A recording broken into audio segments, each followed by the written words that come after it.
is the beginning of the question and answer. It is a sincere beginning. Saying you're looking for an answer, but your mind has concluded on defeat, that is an insincere beginning. I want to know how to do this, but I can't do that.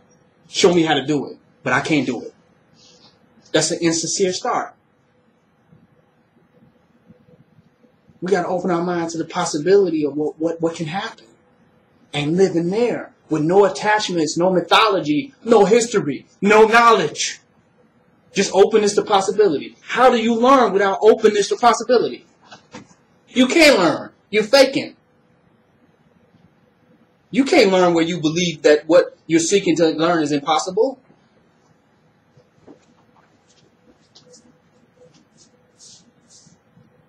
Giving up before we started.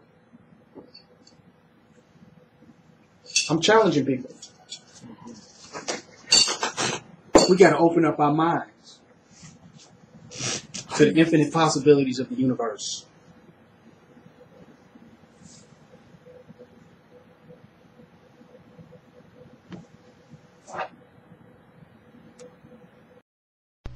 Yeah, I had to check and just make sure that one was recording. I thought it, I was messing up.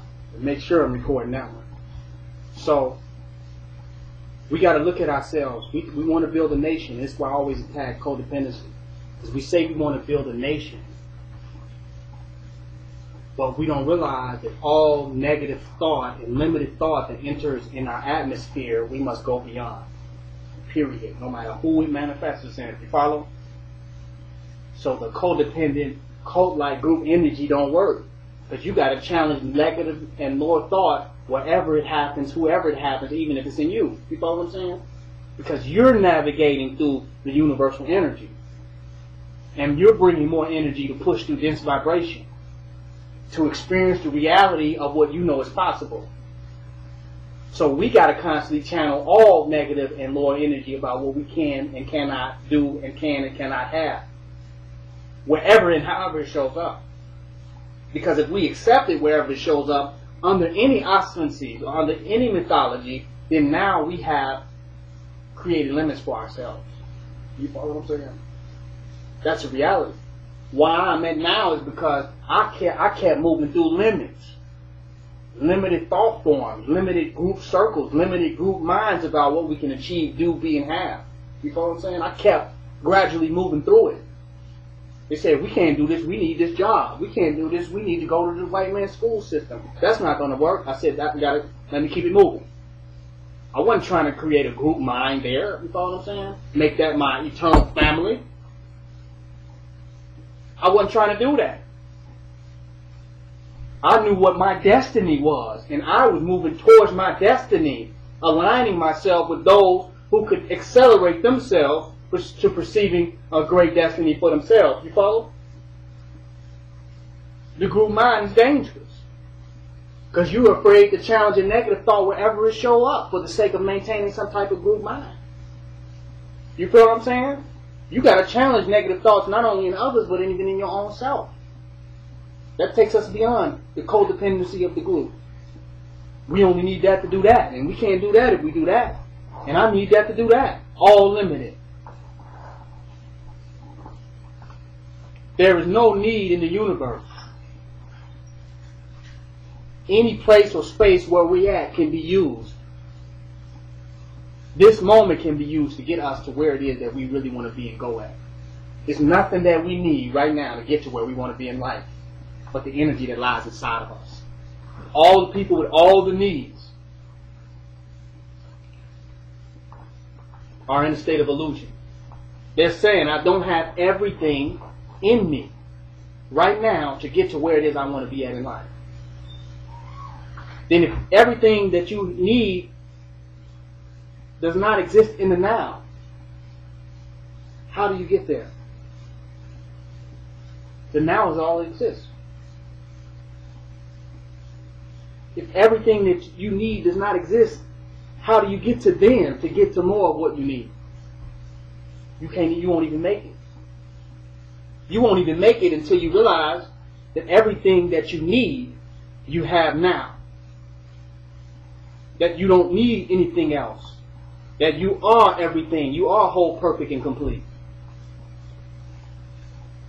We have used other people as excuses. And I got to go into this part. We keep doing it. I said we are abusing the group mind. We use other people as excuses of why we can't have and create what we want in our life. We do this when it's us that must move towards our destiny.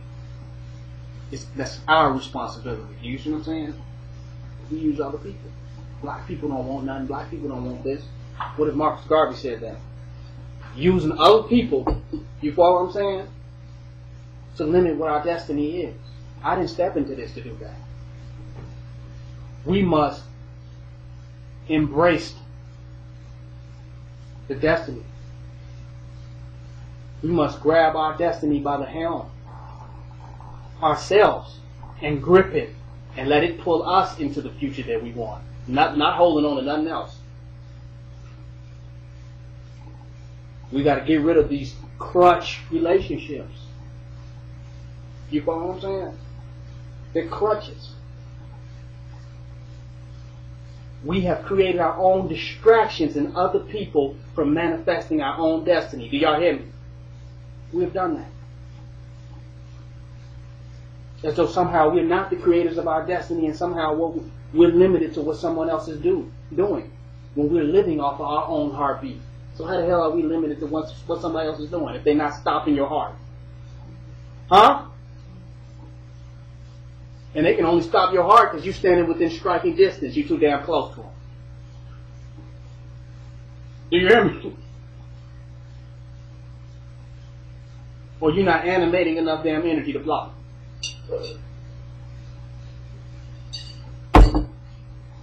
None of them people, none of these entities on the material plane is making our heart beat.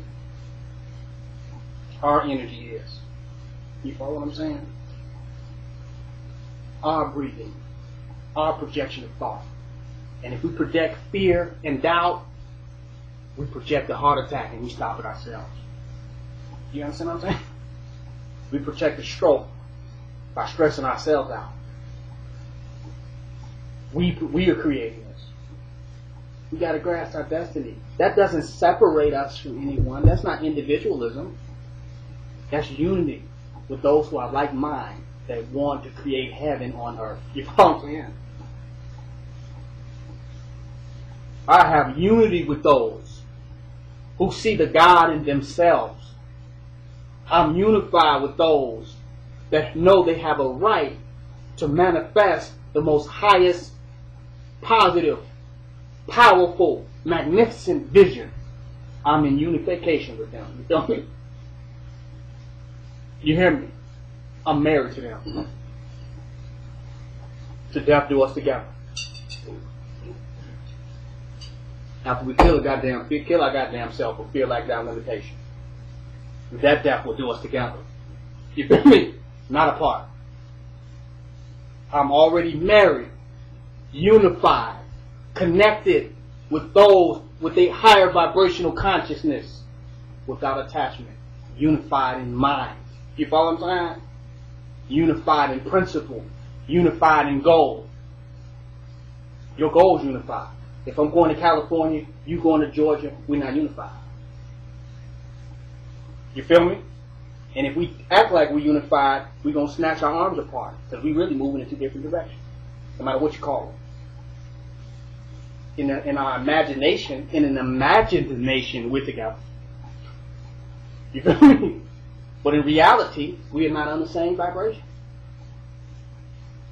But when you're on the same vibration, you don't even got to look for who's on the vibration. You running fast and you see who's running at the speed that you are in the race. Am I correct? All you got to do is look forward and keep moving. And when you look to the side, they're running with you. If they're not running with you, y'all not running at the same speed. Y'all not at the same place. You don't got to worry about it, judge, or criticize people. Just goddamn it, run. You feel what I'm saying? Because criticizing and judging them is not going to make you win the race. But depending on them will make you lose it, though. You follow what I'm saying? So we stop the criticism and judging of others because that's distracting us from the finish line. Because we're looking back like, you ain't running. Look, nigga, you not running. And look, you don't see all the people passing you that ain't even paying no attention to you, just running. You follow? It's a reality. So it's not meant for judgment and criticism. It's meant to accelerate ourselves into our own destiny. And you'll be surprised when you accelerate yourself and be radically honest and be radically clear and radically focused. You'll be surprised that some of the people you thought running fast will accelerate at some point in the race and be right there with you too. Do you hear me? You thought they fell off and that they wasn't running at your speed, but they were saying the same thing about you. And if everybody just run, we find out that we all about to win a race together. You know what I'm saying? Because being only one, we're either going to win the race together or lose the race together. It's a reality. And it's the type of race, and this is heavy, it's the type of race that it was all white, it was people of all nationalities running with us. I'm about to make it deep. And all of us have surpassed all the people of other nationalities by the DNA. Because we're born runners in this race of black supremacy. We surpass people of all other nationalities. So if any one of us wins, we all win for the race. You follow what I'm saying? The black people have won the Olympics. You get what I'm saying? That's the reality. So if any one of us win, we all win. But none of us are going to win if we keep looking at how each other one of us are running. You see what I'm saying? And that's what we do a lot of times. We don't want to be the winner for everyone. We want to stay focused on how others are losers. But if we focus on winning, everybody's a winner because with our example, we show a winning image for everyone. Do y'all hear what I'm saying? We show what is the capabilities, the true possibilities of everyone. And even though they lost, they have won in you. You follow what I'm saying? Because even your victories represent theirs in the race of black nationalism. So we got to be all that we can be. Be all that we can be. So I wanted to really give energy to that. Of showing that it's not individual. Make no apologies for your ability to maximize your highest potential, given all situations and circumstances. Make no apologies for that. For having the power to accelerate your life and move further towards achieving your goals and manifesting what you desire. You don't owe anyone an apology for that. And no one need not be judged or criticized because your destiny is further along of what you have to do and create than others. Embrace it and move forward within it. That's a reality. That's a reality. And when we embrace that, the codependency is gone. 100 people didn't come through here. I'm achieving the goals of black supremacy for the people. You know what I'm saying? They might not have got to that point in the race. It didn't matter. I'm still winning it for them. With no judgment or criticism about them or what they are, who they're doing, or what they're doing. I'm only focused on winning the race. That's the beauty. That's the beauty about the race. That when you win the race, you win it for the race. We just got to focus on winning it. Some of us are running slow with people just to judge them. We're running at their speed just to tell them that they're not running fast. We're not winning. Because we should already be at the goddamn finish line with what we're creating. We should be at the finish line with what we're creating. So that's a good analogy. When no one will agree with you, agree with yourself. You know what I'm saying? About achieving your goals and your destiny. When everyone is tired, exhausted, unable to bring their energy out to be most productive.